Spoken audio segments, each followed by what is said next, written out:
Lou Elizondo is on his way to interview a former U.S. Air Force officer willing to speak about his UFO sighting for the first time. The alleged sighting took place at an Air Force base with nuclear weapons and a long history of strange encounters. My name is Daniel Gibson. I'm a retired Air Force major. Major Gibson, thank you very much for taking your time to come and speak with us here today. I'd like to start by asking you, what inspired you to come here today and why now? In the fall of 1995, I was stationed at Malmstrom Air Force Base in Montana, right outside of Great Falls. Malmstrom is primarily a ICBM missile base. Since the 1960s, Malmstrom Air Force Base has housed hundreds of intercontinental ballistic missiles with nuclear warheads capable of destroying entire cities. During the Cold War, the base was a key part of America's nuclear arsenal that provided a protective arc across the nation's northern tier. Launch trajectories from the Soviet Union come over the poles across Alaska and Canada. A ring of bases were established across the northern United States to house both ICBMs and strategic bombers. And they were the bedrock of our strategic deterrence and our security and safety. Maintain alert under Warplane Bravo. In the fall of 1995, Gibson was on board a KC-135 as it conducted mid-air refueling for a fleet of B-1B strategic heavy bombers, which can carry nuclear payloads anywhere in the world. Once the refueling was done, we started our trip back to Malmstrom. I moved forward to the flight deck to enjoy the Aurora Borealis above us. Flight paths for these refueling missions often included views of the Aurora Borealis, or Northern Lights. All of a sudden, there was just this very bright light. The aircraft commander and the co-pilot, they saw it first. Time kind of froze for us, but it was probably a good minute that it was there. This light, we watched it all the way down into the Aurora where it stopped. And you could actually see the Aurora flowing around it, just as if you would see a bow wave going around the front of a boat. The longer the object stayed in the Aurora, the brighter the object got. And then it just shot straight up and was gone. So some people would say you're obviously confused. You saw a planet or a star. We had no doubt in our mind that it was not a star or a planet because it entered our atmosphere. It was in the Aurora Borealis itself, and then it shot straight back up. I've seen the International Space Station. It moves at a very fast clip.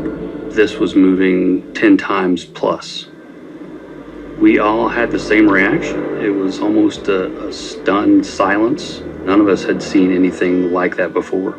Some folks will say, well, it could be a Russian first stage booster rocket coming in on re-entry. Well, initially we thought it was a shooting star, but then we saw the speed at which it was descending, and then it stopped. According to Gibson's account, the object possessed 3 of the 5 observables. Instantaneous acceleration, the ability to accelerate instantly from a standstill. Hypersonic velocity, speeds of 3,700 miles per hour or more. And transmedium travel, the ability to move through air, water, and the vacuum of space. You're going from an atmospheric environment to potentially a vacuum environment? I don't know of any object in our inventory that has the capability to stop mid-re-entry, stay in position, and then once it's done, accelerate back out of the atmosphere. The G-forces would kill a human being.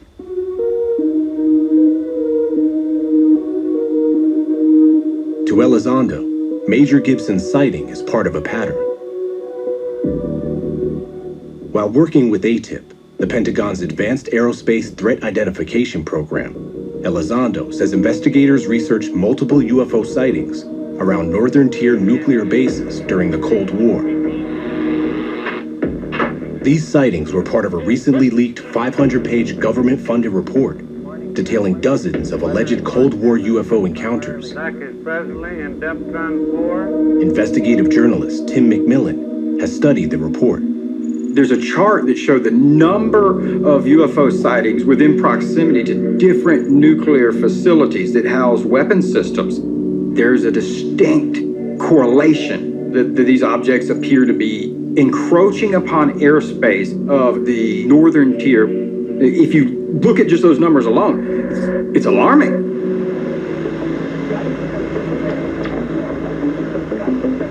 One of the most remarkable Cold War-era sightings also occurred near Malmstrom Air Force Base, 28 years before Gibson's experience. In 1967, several Air Force personnel reported seeing a glowing red object flying over the base. The object appeared to move rapidly and was able to make sharp 90-degree turns, stop abruptly, and reverse course, much like the movements described by Major Gibson nearly 30 years later. Both the UFOs had this incredible ability to take off and basically go from a very low velocity, almost a complete hover, to an incredible speed in the instant of time. And there is one more detail that concerns Elizondo and his team. Reportedly, moments after the sighting, 10 of Malmstrom's nuclear warheads were suddenly, inexplicably turned off. These weapon systems had been shut offline, so they couldn't be fired. If these were Russian aircraft, if these were someone else's aircraft, the idea that something could possess a technology that could fly within proximity and take these systems offline, that's a terrifying capability. Is this some sort of U.S. secret technology, or perhaps some sort of adversarial secret, weapon system or platform? There is a definitive link to nuclear technology, whether on the battle space or in time of peace. That, I think, is becoming more and more clear. The question is, why? What is the connection?